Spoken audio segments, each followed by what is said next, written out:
हाँ जी, good morning. इतने राजी कैसे हो आप लोग? हाँ, मेरे को देख के तो मेरे तो वीडियो तुमने देखी होंगे पहले, घर पे बैठ बैठ के फालतू में हंसे होंगे तुम। कईयों ने उस वीडियो के चक्कर में एडमिशन ले लिया होगा। यहाँ आते पता चला कि सुबह सुबह और ही कुछ पढ़ना पड़ा आपको। धोखा लगा होगा, आपको लगा हालात बदल गए, जज्बात बदल गए। ऐसे कौन करता है? हाँ, तो यूं तालियां वालियां नहीं बजानी अपने। क्या पढ़ा सुबह वाली क्लास में? बायोलॉजी पढ़ी। पल्ले तो पढ़ी आपके, समझ में आई? हाँ भाई, साइंस ऐसा सब्जेक्ट है जो पढ़ना पड़ता है। मैं जो पढ़ाऊंगा इसको आपको पढ़ने की आवश्यकता वैसे ही आ जाएगा। इतना सिंपल सा सब्जेक्ट होता है कि अपने आप ही आ जाएगा, और अपने क्लास में पढ़ेंगे उसमें याद हो जाएगा। घर पे जाके नहीं भी पढ़ोगे तो भी कोई बात है नहीं। पर साइंस यदि नहीं पढ़ी घर पे जाके तो तीन चार दिन बाद में ये भी नहीं समझ में आता ये आदमी है, कोई अंग है, कोई मशीन है क्या है एग्जैक्टली जिसके बारे में पढ़ के आए थे। तो वहां लोचा हो जाता है बाद में। फिर क्या, आप कभी सिलेबस देखोगे, सिलेबस में लिखा होता है जीके एंड जीएस। क्या लिखा होता है? सामान्य ज्ञान और सामान्य विज्ञान। तो सामान्य सामान्य सब तो दोनों में सेम है, पर एक में लिखा हुआ है ज्ञान, एक में लिखा हुआ है विज्ञान। क्या लिखा हुआ है? विज्ञान का मतलब है वो ज्ञान जो विशेष है, वो ज्ञान जो विशेष ज्ञान है, इसलिए उसको क्या बोला जाता है? इसका मतलब वो विशेष लोग ही पढ़ सकते हैं, या उसको पढ़ने के लिए विशेष योग्यता की आवश्यकता है। हर कोई आदमी उसको पढ़े, तो यदि उसको पढ़ने के लिए विशेष योग्यता की आवश्यकता है, यदि उसे विशेष लोग ही पढ़ सकते हैं, इसका मतलब वो बाकियों की तुलना में अलग चीज। मैं हमेशा कहता हूं, आप लोगों में से हो सकता है किसी ने ऐसी गलती की हो या आसपास करते हुए देखो, तो हमेशा नोटिस करना, आजकल घर वाले बच्चों को 12th तक रखते हैं साइंस, फिर 10th के बाद 11th 12th में क्या सब्जेक्ट दिला दिए? साइंस। और बाद में बच्चे को तुम आर्ट्स पढ़ ले। आप में से किस किसने ऐसा किया है? तुम अपराधी हो अपने खुद के, तुमसे भारत की नागरिकता छीन ली जानी चाहिए, है ना? तुम्हें मतलब भारत में रहने की कोई अधिकार नहीं है। ऐसे कैसे कर सकते हो आप खुद के साथ? हाँ, दो बात, या तो क्या 10th में गलती से साइंस ले लियो और 2 साल बाद में अपने को समझ में आएगी ये दुनिया ये महफिल काम की, तो समझ में आती है कि अपने पहले रॉयल आर्ट्स ही लेनी थी और रॉयल आर्ट्स की तरफ ही अपने को जाना था, तो बढ़िया बात है। लोग इसलिए साइंस के बाद आर्ट्स ले लेते हैं कि उनको तैयारी करनी है, उनको आरएस की तैयारी करनी है, उनको आईएएस की तैयारी करनी है, इसलिए मैं अब साइंस नहीं पढ़ूंगा, मैं क्या पढ़ूंगा? आर्ट्स। ये बड़ा बेवकूफाना सा सवाल है। आप पिछले कुछ सालों के रिजल्ट उठा के देखोगे, आप देखोगे इसमें ज्यादातर वो लोग सिलेक्ट हो रहे हैं जो साइंस के थे। क्योंकि आप ये यकीन मानिए इस बारे में कि साइंस वाला नेचुरली बाकी लोगों की तुलना में इंटेलिजेंट है। इसलिए यदि साइंस वाले को थोड़ी कम मेहनत करनी पड़ेगी, उसके बनिस्बत अपने को थोड़ी ज्यादा मेहनत करनी पड़ेगी। इसलिए यदि किसी के पास में 11th 12th में साइंस रही है, आप लोगों ने चेंज कर ली होगी, प्लीज किसी को आसपास में ऐसा करते हुए देखो तो रोकना कि वो बीएससी करे, वो साइंस करे। क्योंकि आर्ट्स के सब्जेक्ट कभी भी कोई भी आदमी पढ़ सकता है, वो पढ़ने के लिए अलग से दिमाग लगाने की कोई भी आवश्यकता। साइंस पढ़ने के लिए दिमाग लगाना पड़ेगा। सरकार कहती है, सरकार, मैं नहीं कह रहा, कि बीएससी कर ली किसी बंदे ने, क्या कर ली? अब कहते तू एमए कर ले भले। बीएससी के बाद भी कोई भी आदमी क्या कर सकता है? और बीएससी में उसके सब्जेक्ट हो सकता है किसी भी जेड हो, केमिस्ट्री हो, बॉटनी हो, जूलॉजी हो सकता है उसके पास पीसीएम हो, कि फिजिक्स हो, केमिस्ट्री और मैथमेटिक्स हो। और बीएससी के बाद उसने कहा अब क्या करूं कि मैं एमए करता हूं हिस्ट्री में, ठीक है, मैं ज्योग्राफी में कर लूं, कोई बात नहीं, इकोनॉमी में, पॉलिटी में, जिसमें तुम चाहते हो उसमें कर लो। कभी आपने सुना कि कोई बीए करने के बाद एमएससी कर ले? कि किसी ने बीए की हिस्ट्री, ज्योग्राफी और इकोनॉमी में, और अब उसने कहा अब मैं फिजिक्स में एमएससी करता हूं। गवर्नमेंट अनुमति नहीं देती इसकी, क्योंकि विशेष ज्ञान है, हर कोई नहीं ले सकता। कैसा ज्ञान है वो? विशेष ज्ञान है, जिसे हर किसी को प्राप्त करने की अनुमति, इसलिए पढ़ा जाए, साइंस को बहुत अच्छे ढंग से पढ़ा जाए, है ना सर? यदि थोड़ा सा भी कहीं लगे कि सर ये चीज समझ में नहीं आ रही, क्लास में 4 बार पूछना, 10 बार रोक के पूछना। इसमें शर्म नहीं करनी किसी भी प्रकार की, जिसने की शर्म उसके फूटे कर्म। इसलिए इस मामले में कोई शर्म नहीं आनी चाहिए कि जहां नहीं समझ में आ रही, एक भी चीज नहीं समझ में आ रही और आपको लगता है मैं 10 बार पूछूंगा तो समझ में आएगी, 10 बार पूछना। आपने रुपए दिए इसी पूछने के। यहां क्लास में बैठने के बाद स्टूडेंट वाला लहजा भूलना है। यहां ये सोचना है कि ये सामने जो खड़ा है ये व्यापारी है और हम व्यापारी हैं, विशुद्ध व्यापारी है ना, और आप ग्राहक हो। हम तो आपको जैसे एक किसी आदमी को देखते हैं हमारी नजरें यूं आंखें तेज हो जाती है कि 94,000 आपको देखते कोई स्टूडेंट वाला फील नहीं आता है ना, ये फील आने बंद हो जाते हैं और ये बाद में व्यापार बन जाता है पूरी तरीके से। हाँ, अब व्यापारी अच्छा बनाने के लिए क्या करता है, अपने व्यापार को और अच्छा करता है। हम अच्छा बनाने क्या करते हैं, अच्छा पढ़ा दें, वो किया जा सकता था। आप भी पूरे ग्राहक बन के रहे। और कई बार स्टूडेंट सोचता है कि अब सर को बार बार क्या तंग करें, नहीं, आप ये कहना कि दुकानदार है और दुकान पे अपने सामान लेते हैं तो कितनी साड़ियां फिंकवा देते हैं उसके पास और बाद में लास्ट में जाकर देंगे ना पसंद नहीं है ना। तो उसी प्रकार से 10 बार 15 बार जितनी बार नहीं समझ में, सर वापस समझाओ, सर ये बात समझ में नहीं है, और सर आपको हमेशा समझाएंगे। ऐसा कभी नहीं होगा कि सर आपको कह दे कि मैं ये समझाऊंगा, नहीं। वो आपको डॉक्टर साहब है, वो डॉक्टर है तो वो नब्ज जानते हैं। पहली बात वो जानते हैं कि डॉक्टर जो होता है उसको पता होता है कि कौन सी दवाई देने पे कौन सा रोग ठीक हो जाएगा और कैसे दवाई देने पे कौन सा ठीक हो जाता है। तो वैसे ही सर डॉक्टर है तो वो जानते हैं कि कौन सी बात कैसे पढ़ाएंगे तो बच्चों के समझ में आ जाएगी। पर फिर भी कई बार अपने डॉक्टर से वापस पूछते हैं ना कि डॉक्टर जी दिन में 3 बार लूं, 2 बार लूं, खाली पेट लूं, खाना खाने के बाद में लूं, है ना, कई बातें पूछते रहते हैं। इसके साथ में बाद में घी वाली रोटी खाऊं या नहीं खाऊं, कौन से परहेज रखने, कौन सी चीजों का ध्यान रखना है। तो साइंस में खूब सारी बातें पूछना। साइंस पढ़नी इसलिए भी और जरूरी हो जाती है क्योंकि ये मेंस के अंदर पूरा एक अलग से पेपर है, पूरा एक 65 नंबर का पूरा साइंस और टेक्नोलॉजी का पूरा क्या लगता है, पेपर लगता है। अब इसमें 2 चीजें, एक होती है साइंस और एक होती है टेक्नोलॉजी। मैं कहता हूं टेक्नोलॉजी आर्ट्स वालों का है, टेक्नोलॉजी के साथ में कोई साइंस जोड़ता है तो मुझे लगता है यार इसमें काहे की साइंस, ये तो आर्ट्स वाला बच्चा भी पढ़ सकता है। टेक्नोलॉजी में तो कोई ज्यादा दिमाग लगाने की आवश्यकता नहीं, ये बायोलॉजी में जरूरत पड़ती है। इधर वो बायोलॉजी फिजिक्स केमिस्ट्री ये मूलभूत साइंस है, तो इधर आपको थोड़ा सा अवेयर रहना पड़ता है, ध्यान लगाना पड़ता है, तो साइंस अच्छे से पढ़ना। इसलिए इस बार कहा गया कि भाई साइंस पहला सब्जेक्ट ही लगाया जाए ताकि बच्चे धीरे धीरे पढ़ेंगे तो साइंस में थोड़ा और एडप्ट कर पाएंगे, चीजों को और सीख पाएंगे। अपने वाले सब्जेक्ट हैं हिस्ट्री, पॉलिटी, इकोनॉमी, ज्योग्राफी है, ये कभी भी पढ़ा दिए जाएंगे, आप हमेशा समझ आएंगे। फिर वही मैंने बताया साइंस यदि यहां पढ़ाई और घर पे जाके नहीं पढ़ी तो अगले दिन तक साफ है पूरा।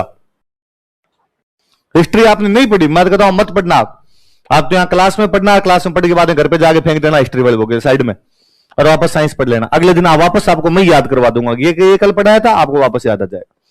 या यदि घर पे जाके साइंस को 2 घंटे पढ़ो, हिस्ट्री को बापड़ी को 15-20 मिनट देख लेना, क्यों पन्ने देख लेना, अच्छा ये करवाया था या बस ठीक है, इतने में वो सब चीजें तैयार हो जाएगी। अच्छा ये बताओ देखिए आप में से कितने लोगों ने आरएस वाला पेपर दे रखा है, इस बार वाला प्री दिया था, किसी ने दिया हो आप में से? अच्छा 4-5 लोग, चलो कोई बात नहीं। अच्छा ऐसे कितने लोग हैं जो अभी मान लो आज वैकेंसी आई, अभी वैकेंसी आती है तो ये वैकेंसी ये कहती है कि 1/1/2023 1 जनवरी 2023 को उम्र 21 साल हो सकती है, वो वैकेंसी में अपियर हो सकता है। कितने लोग आप में से जो इस वैकेंसी में अपियर हो जाएंगे? अच्छा ये वाली संख्या आपकी खूब बड़ी सारी है, अपियर हो जाओगे आप इस वैकेंसी में।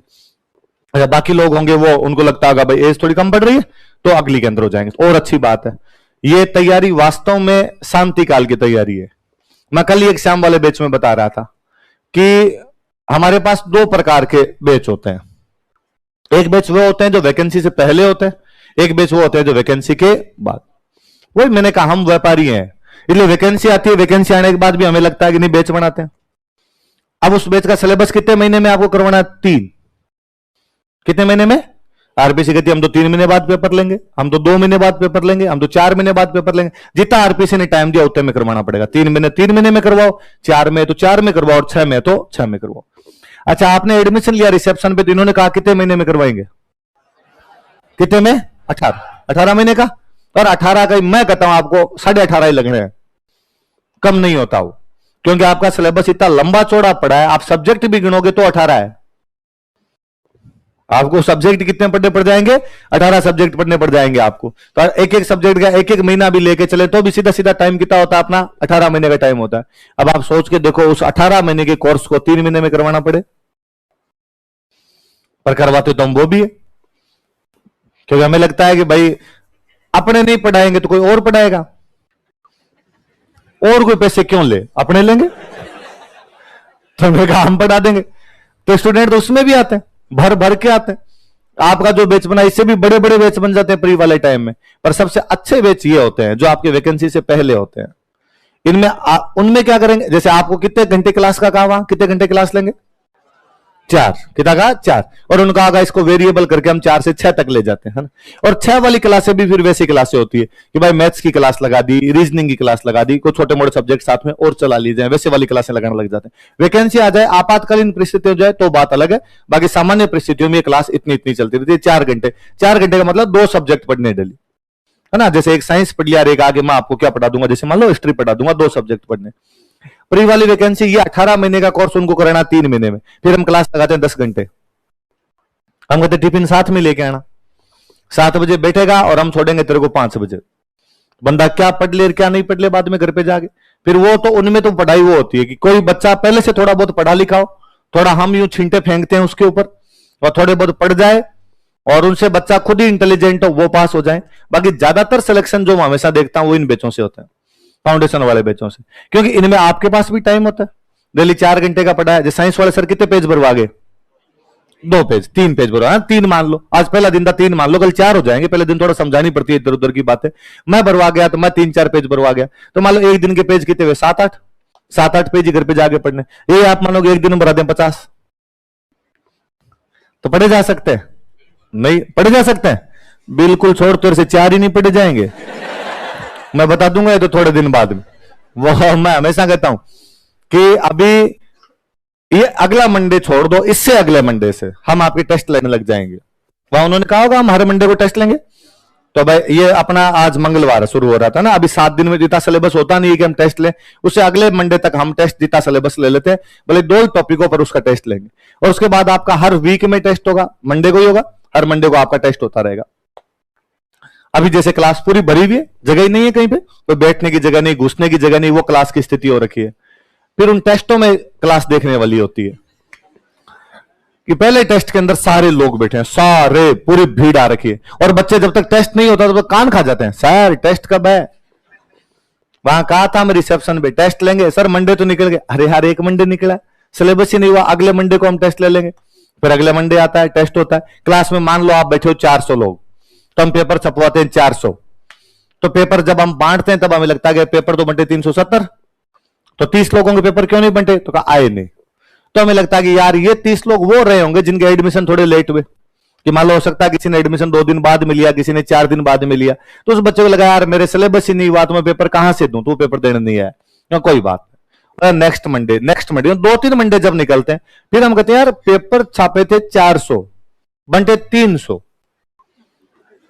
100 लोगों ने टेस्ट नहीं दिया, और जो 300 पेपर बंटे, या 50 लोगों ने दिया 350 बंटे, 50 लोगों ने टेस्ट दिया नहीं, और जिन 350 ने टेस्ट दिया अपने पास ओमार वापस 320 ही आई है। 30 बंदे घर पे ओमार लेके चले गए, क्योंकि उनको पेपर देते समय यह एहसास हुआ कि दुनिया पितल दी है और कोई लेना देना, तो वो इसको लेके चले गए। अब वो 320 ओएमआर आई, हमने उसको स्कैन किया, पूरा नंबर आए। अब नंबर हम जब चढ़ाने लगे रजिस्टर में, कंप्यूटर में फीड करने लगे, तब हमने देखा कि यार उनमें 20 लोगों के नाम बड़े अजीब है, और 20 लोगों का नाम है Joe Biden, Vladimir Putin, Mohammad bin Tughlaq, Rani Padmavati, James Tod. अब हम क्लास में कहते हैं कि क्लास में टॉपर कौन है, मिर्जा मास्टर कहता है भाई टॉपर विजय कुमार, 2 नंबर पे अजय, 3rd नंबर पे संजय, जो भी होते हैं उनके नाम लेते हैं। तो कोई कहता है सर नीचे वालों के नाम भी बताओ, हाँ यार इनके भी बताएं, ताकि इनको थोड़ा बहुत यूं लगे तो सही कि हम एकदम नीचे से टॉप किए यार। और उनके नाम कब देखते, नाम लिखा अलाउद्दीन खिलजी। अब क्लास कहती सर अलाउद्दीन खिलजी कौन है, अलाउद्दीन खिलजी कौन है। अब मैं भी नहीं जानता अलाउद्दीन खिलजी कौन है, क्लास भी नहीं जानती अलाउद्दीन खिलजी कौन है। अलाउद्दीन खिलजी खुद सोचता है मैं हूं शहंशाह आलम, ये -4 नंबर मेरे आए हैं सर और इसीलिए मैंने मेरा नाम क्या रखा इसके अंदर, अलाउद्दीन खिलजी है। तो तू चिंता मत कर, बिल्कुल तो मैं देख लूंगा, है ना। मामा के मामा बात नहीं करनी। हाँ, तो मैं ये ज्यादा बेहतर तरीके से जानता हूं कि भाई क्या चीजें आप करोगे, क्या चीजें नहीं करोगे। तो ये ऐसी बेसिक गलतियां आप भी करोगे। मुझे अच्छा लगेगा यदि आप मेरे को झूठा साबित कर देंगे और आप कहेंगे कि नहीं सर हम सारे टेस्ट देंगे। उल्टा होता ही है। जैसे इस बिल्डिंग में अपने 3 क्लास है ना, आपका बैच चलता है, 2 बैच और चलते हैं। तो मंडे वाले दिन जैसे मैं आपका बैच लेने के लिए आया, तो कई बार अब टेस्ट होगा कैसे, तो किसी बैच में 7 से 9 हो जाता है, किसी बैच में 9 से 11 हो जाता है, किसी बैच में 11 से 1। बस जैसे अपने पास अवेलेबिलिटी होती है उस हिसाब से टेस्ट ले लेते। बस 2 घंटे का टेस्ट लेना, 6 घंटे की क्लास है मान लो, या 4 घंटे के पुराने बैच होते हैं उनकी 6 घंटे क्लास होने लग जाती है। 6 घंटे क्लास है तो 2 घंटे ले लो टेस्ट और 4 घंटे पढ़ा दो। और यदि 4 घंटे क्लास चल रही तो कई बार तो होता है 4 घंटे पढ़ा दो और 2 घंटे का टेस्ट लेके एक्स्ट्रा कर लो, या 2 घंटे का टेस्ट ले लो और 2 घंटे पढ़ा दो, वैसा ऐसा कुछ कर लिया जाता है। तो कई बार जैसे मैं आपका 9 से 11 आपका क्लास में आ रहा हूं, नीचे वाला जो बैच है उसमें 9 से 11 टेस्ट है, वो बच्चे मेरे को सीढ़ियों में मिलते हैं बैग लिए हुए, मैं उनकी तरफ मुस्कुराता हूं, वो मेरी तरफ मुस्कुराते हैं, या तो मुस्कुरा के नीचे गर्दन करके निकल जाता है, मैं उसकी तरफ बैग लेता हूं तो मुस्कुरा करता है, सर टेस्ट है आज। वो तो मेरे को पता है तू 9 बजे बैग लेके जा रहा है तो टेस्ट तो है, पर तूने जब एडमिशन लिया था तो वहां रिसेप्शन पे 3-4 बार माएं चढ़ा चढ़ा का होगा, ये टेस्ट वेस्ट तुम लेते हो कि नहीं लेते हो, और ये पेपर बनाता कौन है तुम्हारे, और ये कॉपियां कौन चेक करता है तुम्हारी, और ये जो मास्टर पढ़ाते हैं इनको खुद को भी कुछ आता है कि नहीं आता है। जब स्टूडेंट वहां फीस जमा करवाता है तभी ये सब बातें पूछता है, या आने के बाद इन सब बातों से उसका कोई भी लेना देना नहीं होता है। तो आप तो ऐसा नहीं करेंगे, आप पढ़ेंगे सारे के सारे, पक्की बात। चलो यदि आप पढ़ेंगे तो मुझे अच्छा लगेगा। अक्सर किसी व्यक्ति को गलत सिद्ध होने पे बुरा लगता है कि आप उसको यदि रॉन्ग प्रूव कर दो, उसको लगता है यार मेरी बात तो रही नहीं। मैं खुश होऊंगा यदि आप सब मेरे को झूठा साबित कर देंगे और आप कहेंगे कि सर हम सारे टेस्ट देंगे, हम हो सकता है एक दिन क्लास बंक मार लें लेकिन कभी भी टेस्ट बंक। मैं कई बार मंडे को पूछता हूं अरे यार तुम नहीं आए थे कल, तो सर कल मेरे यूनिवर्सिटी में काम था। कितने घंटे का काम था, तो सर 2 घंटे काम था। तो यार 2 घंटे टेस्ट दे लेता, बाकी 4 घंटे में जाकर काम करवा लेता। सर क्लास तो मैंने ली थी, मैं एग्जैक्टली मैं यही कहना चाहता हूं कि क्लास नहीं लेता तो भी कोई बात नहीं थी, टेस्ट देना था ज्यादा जरूरी वो था। क्लास नहीं भी लेता कि साथ वाले से पूछ लेता, यार वो समझा देता, नोट्स की कॉपी मार के पढ़ लेता, मेरे से आगे पूछ लेता कि सर ये 4 लाइनें नहीं समझ में, मैं समझा देता। वो टेस्ट वाला 2 घंटे का फील अब कोई तेरे को कैसे दे सकता है, वो तो क्लास में बैठता तो इधर से दिया जाता।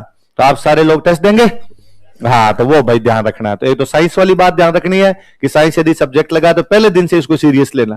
और फिर एक ये भी देखा हमने कि स्टूडेंट शुरू की क्लासों में खूब अच्छा पढ़ता है, इसलिए ज्यादातर स्टूडेंट के मेरे वाला सब्जेक्ट याद रहता है, क्योंकि वो शुरू में तैयार हो गया था कि मैं सब कुछ पढ़ूंगा।